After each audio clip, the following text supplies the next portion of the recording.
When you play the Game of Thrones, you Subscribe and like. or you die. There is no middle ground. All right, hello YouTube. Welcome back to the Grease Goblin YouTube channel. Today's video, we are going to be doing Tyrion IX, A Game of Thrones, the last Tyrion chapter of the book. And man, is it a good one. I think Tyrion has been, out of all the POVs that we kind of look at in the rest of the series and go, man, Tyrion's by far one of the fan favorites.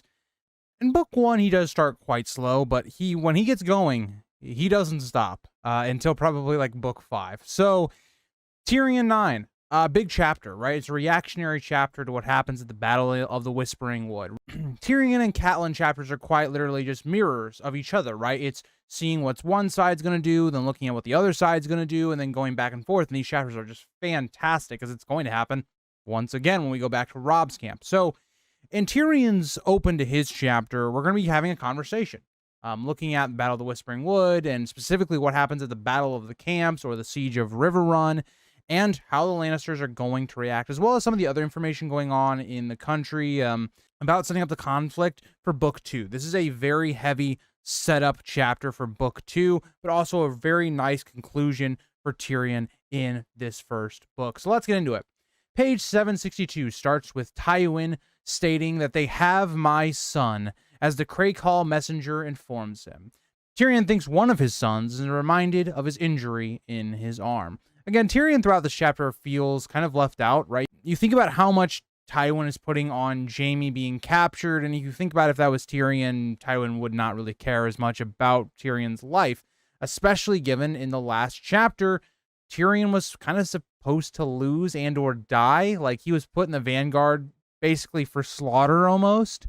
And so that's a lot of at the forefront of his mind.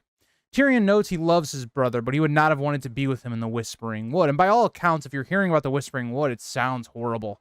This ambush in the woods, no one's there to help you or save you. It's got to be quite frightening, especially with a direwolf coming in. It's not something you'd want to be in, especially for Tyrion, who's not a great fighter. All of Tywin's captains and bannermen were gathered as the messenger told the tale of Jaime's capture, all the while in complete sullen silence. Remember, the Lannister camp thought that they had a very easy victory, right? It seems like it was building towards this conflict between Tywin and Robb. All the scouts said the Northern Army was coming south, and to a degree, that's correct. It's just it's not where Robb was. It's not where they really were trying to strike. That's not where they were really trying to strike. So it's just this blow that's like the Lannisters went from, 100 to 0 very quickly. They lose a huge portion of their forces. Jaime, being their military commander for their other army, is captured. It puts them in a very bad position. Tyrion thinks how they had driven south in a hurry back after the Battle of the Green Fork. Once you realize that Robb's true intentions were not this battle, you got to hurry to get to Jaime, and that's what they've been doing. They've been marching south very quickly to getting back to the Crossroad Inn. And Tyrion was happy to find some luxury in an inn instead of, camping out every single night and, having to travel for quite a long time, not getting a lot of rest. But unfortunately, as the Crossroad Inn, a lot of bad history here for Tyrion. But Tyrion notes it had been a hard journey south, where the wounded struggled to keep up, and if they couldn't, were left behind. Really paints the cruelty of war, right? All these men just went to battle and died and lost limbs, did all these things for you, and the least you could do is try to give them medical attention or, try to respect them in some way. But no, Tywin leaves them to die. It paints a very grueling image of war, and, this is a very realistic thing that happens. If you're injured and you can't make it to a medical station or whatnot, you're going to be left behind because, if you're trying to win a war, you've got to be able to maneuver quickly. And so you can understand where Tywin's coming from and why he's doing all these things.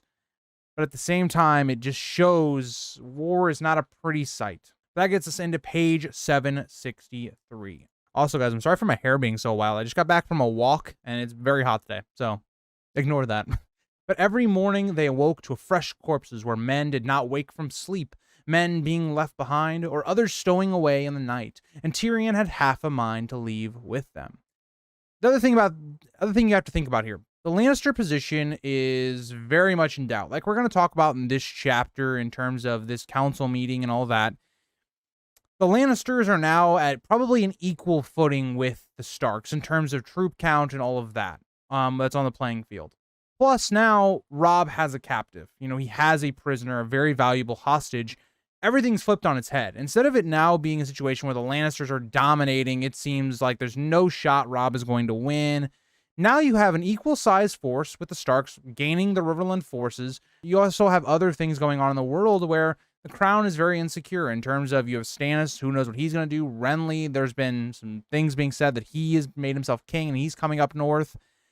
It's not looking good. So, of course, men are going to desert. When you're seeing men being left behind and dying and all this, you're going to try and leave. What point do you have staying here for a losing cause?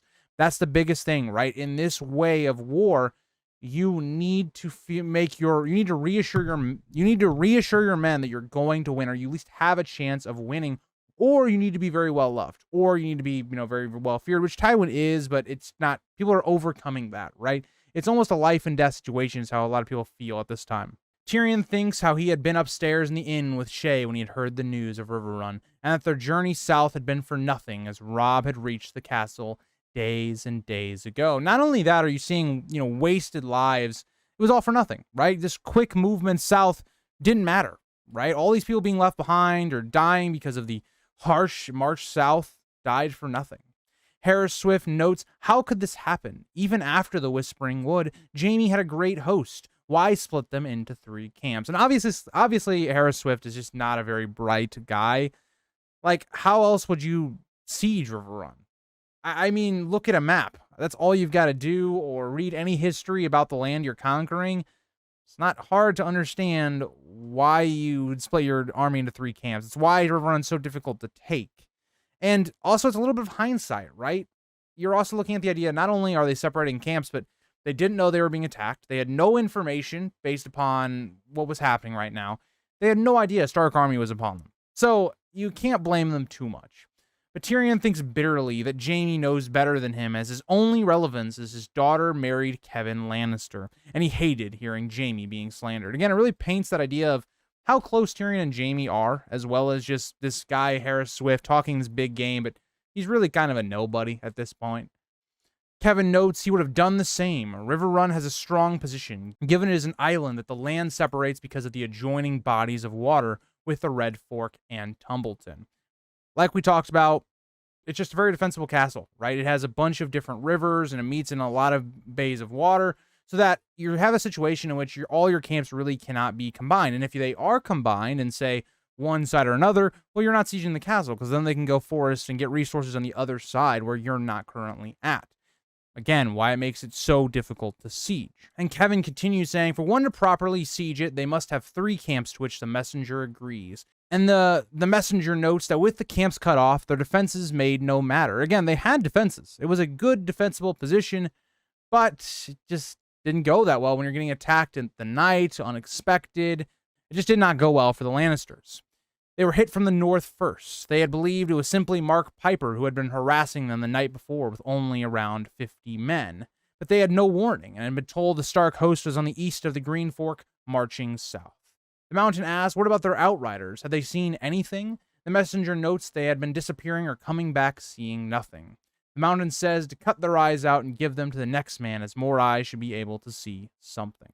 The Mountain's not entirely wrong, right? If your outriders are going disappearing, if your outriders are disappearing or coming back seeing nothing, it's quite weird that they're disappearing. I don't think that's that uncommon, though, right? I don't think you can judge them, right? All the information points to the north was on the other, that the Starks were on the other side. It just seems like, okay, maybe they were getting sprung upon by rebel forces like Mark Piper, and the Riverlands don't like the Lannisters. It's that simple. So the only other solution is what Tywin is going to suggest closer to the end of the chapter, where if you're sending out outriders, you just got to send out more. You got to send them in larger parties to where people are not going to mess with them as much. And then if they do, it's going to become like almost a little skirmish. So I still don't blame Jaime's, battle strategy or his camp that much. But yeah, Tyrion tried to study Tywin's face, but his face gave nothing of what he thought. Tywin often sat in silence, letting his counsel speak before he did something. That Tyrion himself tried to emulate. And it's a very smart tactic, right?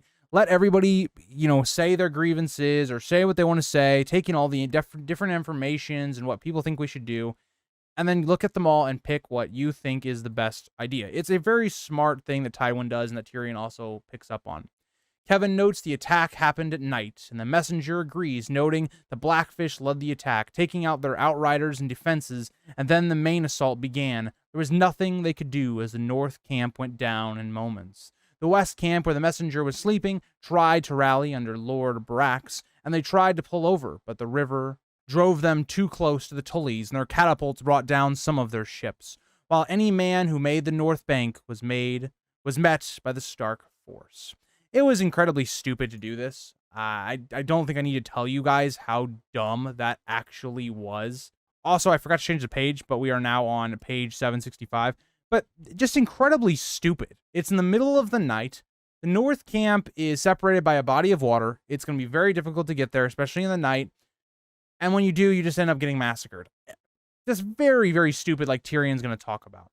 But Sir Flemont Brax, the one who kind of has like the unicorn horn on, he's very noticeable in his early chapters. But he seems horrified by this and asks about his father's safety.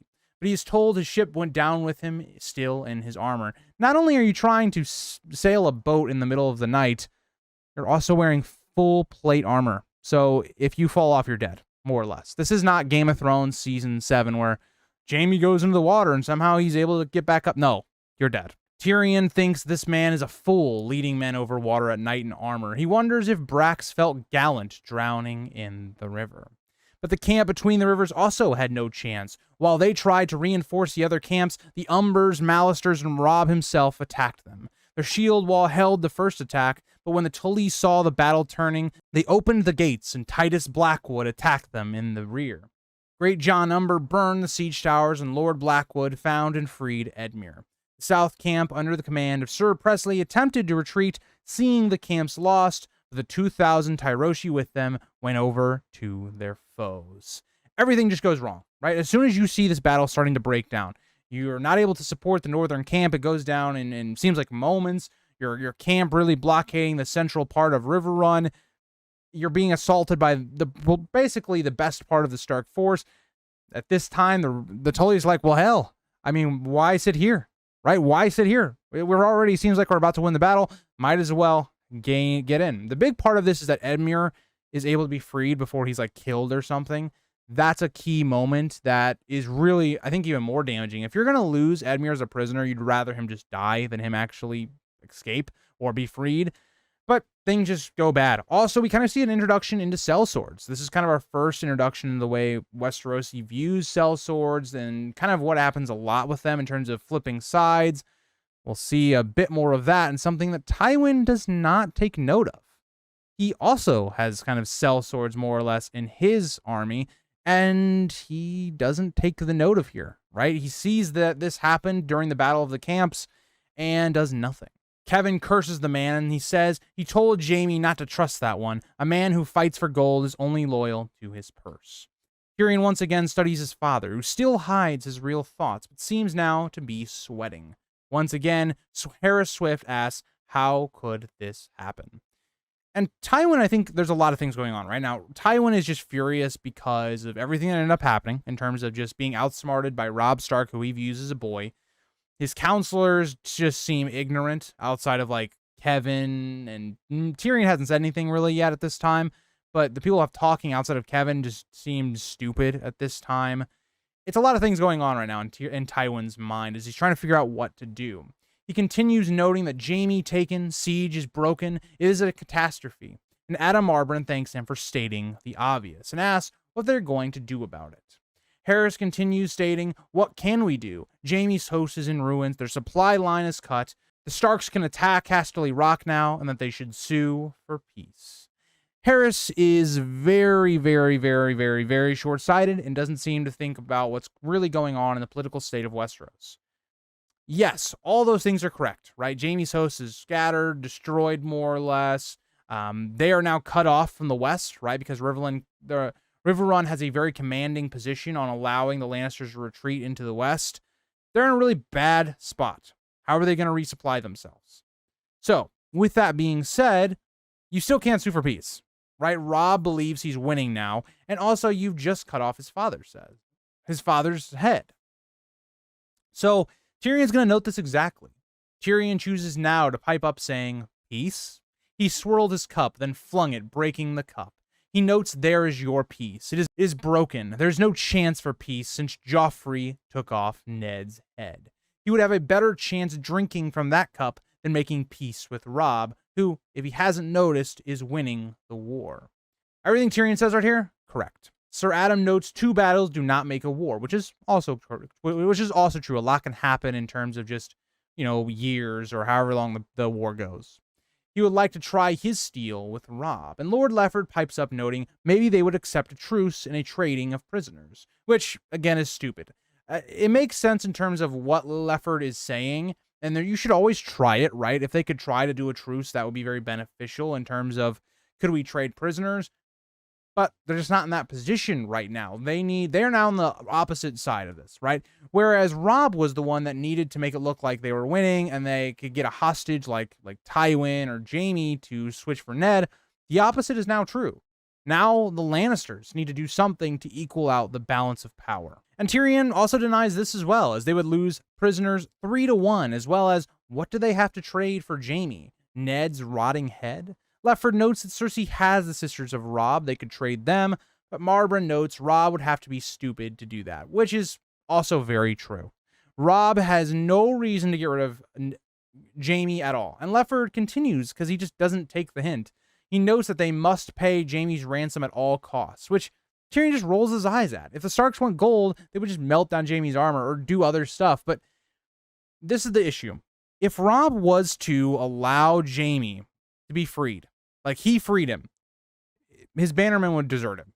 I mean, they would desert him. If he traded them for 2 girls, right? And again, remember in this world, the value on children is more on the men, right? Because Jaime's a commander. He's one of the best sword fighter in a war. Jaime is a more valuable prisoner right now. Today's standards, it's not the same, right? Your 2 of your sisters, your brother. Yeah, let's just leave it at that. But in terms of the war right now, it makes literally no sense for Robb to ever let go of Jaime as a prisoner at all. Ever. There's no reason to. And that's why Tywin has a shift in terms of how he treats Tyrion in this chapter. Adam argues they cannot make a truce. It would make them seem weak. They should march on them at once. And Harris notes that surely their friends at court could raise them fresh troops, and someone could be sent back to the west to gather a new host. Which, not entirely wrong. I don't know about court, though. They're going to need those men against Renly and Stannis. But in terms of raising a new host at West and in the Westerlands, definitely correct. You have more manpower to do so. Might as well start bringing up fresh troops. But at this, though, Tywin enters the conversation, saying, "They have my son," in a voice that cut through them all. He continues saying, "Leave me, all of you." And Tywin goes commander voice. That thing that Ned talks about that Robert really had, that you need to command troops, Tywin has it here. He silences all discussion. He silences all bickering, and he chooses now as his moment to figure out what he will do. Tyrion rose, almost in blind obedience, but Tywin says, not him, and also Kevin. Tyrion was shocked by this and asked Kevin to pour him some wine as well, but Tywin offers his cup to him, once again leaving Tyrion speechless as he drinks. Tyrion has never really felt like this, right? Tyrion has never been a part of Tywin's inner circle, right? Or of being part of the war councils. Think about the last war council he was in. He got told he was in the vanguard, and they basically laughed him off of the feast, right? There's been no reason for Tyrion to be in a situation like this, because when Jaime's been around, he's the golden child. He's the one being in all these plans and all this and being groomed to rule. This might be the first time Tyrion has maybe felt like he is valued. And for Tywin, it makes complete sense, right? Tyrion has shown that he has some wit. You may hate Tyrion, and Tywin does, but you have to understand his value. And Tywin is blatantly using Tyrion. Let's get that clear. Everything that Tywin does is for his own benefit and is for his own use of people. When that use runs out, they're discarded. Think about what happens when Tywin comes to King's Landing. So that's what's all going through here. Tywin is playing on that idea that Tyrion, wants to be loved. He wants someone to actually care about him, to respect him, all those things. So Tywin's going to give him a little bit of that, to make him bite, to do what Tywin wants him to do. But Tywin notes that Tyrion had the right of it about the Starks, and if Ned was alive, they could broker a peace to buy them time to deal with Stannis and Renly. It was complete madness. Again, just agreeing with what Tyrion said earlier, because he's right. Tyrion points out that Joffrey is only a boy, and Tyrion himself made a few follies in his youth. It's interesting that Tyrion's kind of defending Joffrey a little bit. Now, it is just a very loose defense, but still, it is interesting. It also points out to the things that we know Tyrion has done in the past that his father was not happy about, specifically Tysha. And Tywin, not happy that this is brought up. He responds sharply to this, saying, yes, he hasn't married a whore yet. Tyrion thinks about throwing his wine in his father's face, but his father continues, noting their position is worse than it seems. They have a new king. But think about the transition of when we go to book 3, when Tyrion does kill Tywin. Tyrion is still very obedient to his father. His father is still manipulating Tyrion, and Tyrion's falling into it. But not in book 3. And that change as Tyrion breaks as a character. So I just want you guys to keep that in mind as we go forward with these rereads, and I probably won't get to book 3 in a while, but just something interesting to have in the back of your mind, because a lot of the preparation to that dynamic that we're going to see between Tywin and Tyrion in book 3 starts in this. Kevin seems perplexed by this, noting what happened to Joffrey, as if we have a new king, well, what happened to Joffrey? Tywin, with a bit of distaste, notes nothing yet. He still sits at the Iron Throne, but Renly has married Marjorie, it would seem, and been declared king with all their bannermen in support. This is just horrible news. Renly now commands way more men than the Lannisters do. It brings up another threat to Tywin, right? In terms of, he already knew Stannis was going to be a threat at some point, but he didn't know when.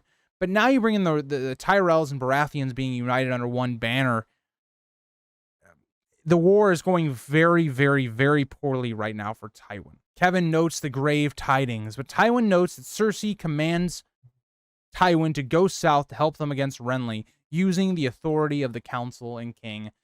Big mistake. You do not order Tywin to do anything. Cersei did not learn from the Mad King. The Mad King did the exact same thing, and Tywin refused it, or showed up and then killed them all. So, not the best idea to do, but that gets us into page 768.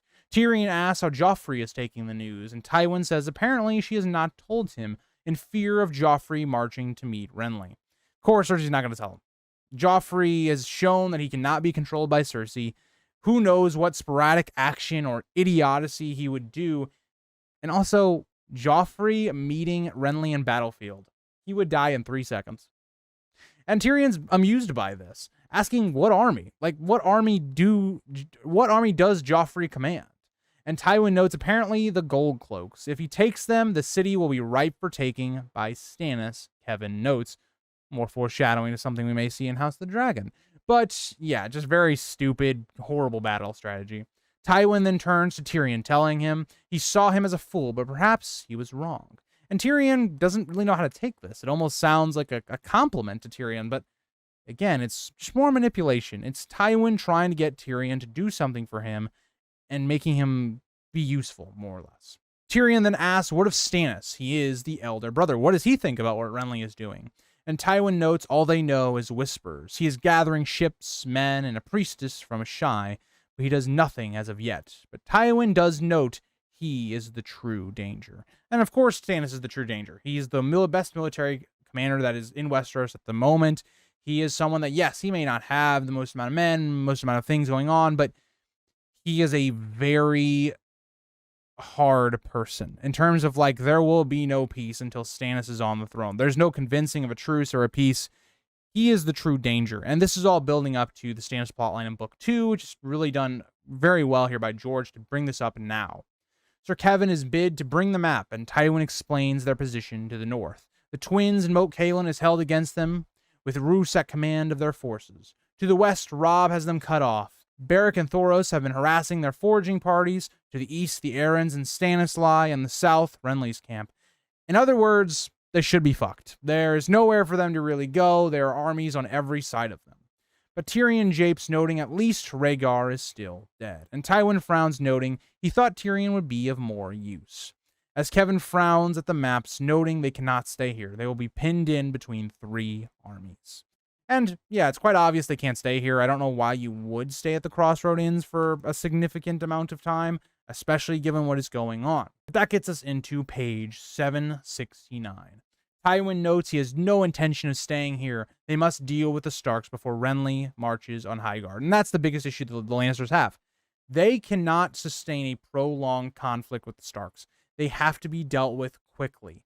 That's the biggest issue the Lannisters have, because if they allow the Starks to just do whatever, they're going to have no forces then send to go against Stannis or Renly. Tywin notes they will move to Harrenhal. Roose is a wary man and has been made warier. He will come south slowly. Again, Roose is going to be very wary of traps, not wanting to lose men. He's already proven that he's a very wary leader. That's why he was made the leader of this army. Kevin is to give Adam Marbrand more men for screening their movements and have more men in screening parties, like I talked about earlier. Just makes sense to do, especially with a lot of them being picked off by the Blackfish and the Brotherhood Without Banners. And he also commands Gregor, Lorch, and Vargo Host to set the Riverlands ablaze. This will have repercussions later on. Kevin notes it is cursed, to which Tywin does not care, in reference to Harrenhal. Kevin notes that they will burn and leaves. Now it's just Tywin and Tyrion. Very awkward, because I feel like these two are almost never left alone. Tywin then allows for Tyrion's mountain clans to also join these raiding parties if they would like to pillage as they like, but Tyrion does not want this at all. Tyrion wants as many men around him to keep his position somewhat powerful, to have some sort of relevance, and he's definitely not trying to give that army to his father. And this is where I want to do a reading, as we'll get into the rest of page 769 and then also page 770. Then you had best learn to control them. I will not have the city plundered. The city, Tyrion was lost. What city would that be? King's Landing. I am sending you to court. It was the last thing Tyrion Lannister would ever have anticipated. He reached for his wine and considered for a moment as he sipped. And what am I to do there? Rule, his father said curtly. Tyrion hooted with laughter. My sweet sister might have a word or two to say about that. Let her say what she likes. Her son needs to be taken in hand before he ruins us all. I blame those jackanapes on the council, our friend Peter, the venerable Grand Maester, and the cockless wonder, Lord Varys. What sort of counsel are they giving Joffrey when he lurches from one folly to the next? Whose notion was it to make this Janos Slynt a lord? The man's father was a butcher, and they gave him Harrenhal. Harrenhal, that was the seat of kings. Not that he ever set foot inside of it, if I have a say. I am told he took a bloody spear for his sigil. A bloody cleaver would have been my choice. His father had not raised his voice, yet Tyrion could see the anger in the gold of his eyes. In dismissing Selmy, where was the sense in that? Yes, the man was old, but the name of Barristan the Bold still has meaning in the realm. He lent honor to any man he served. Can anyone say the same of the Hound? You feed your dog's bones under the table. You do not seat him beside you on the high bench. He pointed a finger at Tyrion's face. If Cersei cannot curb the boy, you must. And if these counselors are playing us for false, Tyrion knew. Spikes, he said. Heads, walls. And yeah, this basically just goes over what we've talked about in all of the retrospect and all of these rereads. King's Landing is a shit show right now. There's been so many missteps by Cersei, the council, Joffrey. So many things have festered and now put their position in a very bad spot. And so Tyrion's being sent to fix all these issues, which we'll see in book 2. But in a lot of ways, why would Tywin give him this position? Well, because Tyrion is the only hope that Tywin has, right? Court is going badly. Tywin cannot afford to go there himself. So why not use Tyrion's talents? He might not like Tyrion, but he needs Tyrion in this moment. That's the difference between what's going on here, is that Tyrion is someone that Tywin recognizes is quite clever and smart, but is not willing to admit it most of the time. But there's also something else we'll talk about that Tyrion's going to bring up, because he also questions this. Like, what is going on? Why would this happen? Tyrion's gone from this being like his first real like war council where he has some say to now being the hand of the king. Very interesting. But Tywin notes he has listened to some of his lessons, and Tyrion notes more than he knows, and he felt very conflicted. And you gotta think about this from Tyrion's point of view. On one hand, it's pride. It's this recognition, finally being given some faith by your father. But at the same time, the last chapter, Tywin's planned for Tyrion to more or less be killed, or at least be in a very good position to die. Was this another one of those? Was this another Battle of the Green Fork? Was he being sent to die? Tyrion asks, why me? Why not any of the bigger men or lords? A really good question by Tyrion. And Tywin responds coolly that he is his son. And this is all Tyrion needed to know, because Tywin never seems to talk about that in a good light up until now.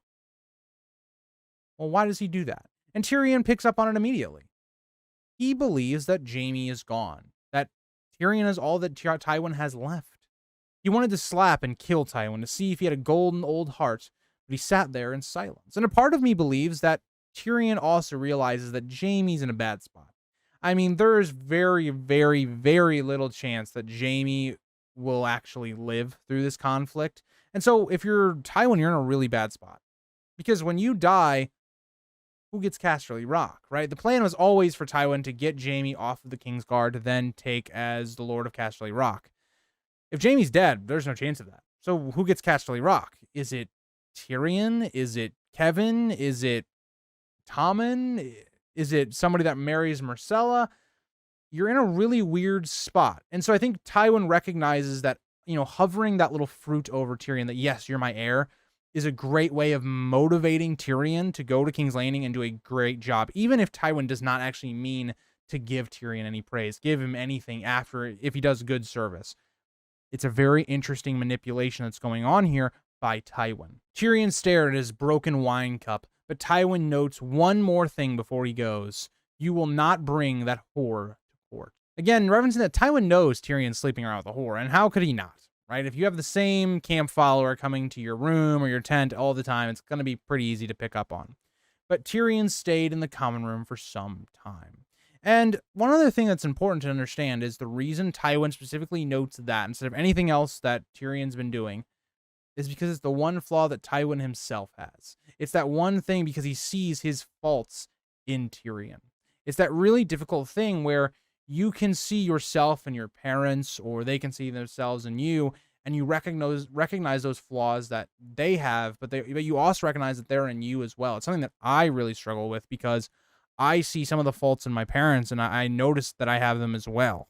And so I try to, fix those things and curb those things. It's exactly what Tywin and Tyrion's relationship is here. It's just a very toxic way of it. And it's a way that that Tywin can never really recognize Tyrion for who he is. But eventually Tyrion does go back to his room, noting the old dead hanged innkeep. As he enters, he sees Shae and begins to touch her, and whispers that he has a mind to take her to court. And that is the end of Book 1 Tyrion.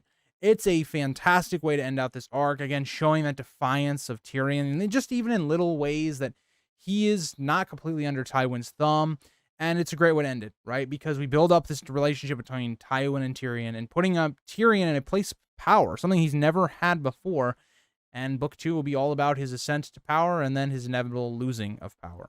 But let me know what you guys all thought about Tyrion 9, A Game of Thrones. It's a fantastic chapter, and we will be doing Jon in the next chapter, and then we'll be finishing out with Catelyn and Daenerys, getting very close to the end. I hope you guys all have enjoyed this series, and I'll see you in the next one. Bye, guys.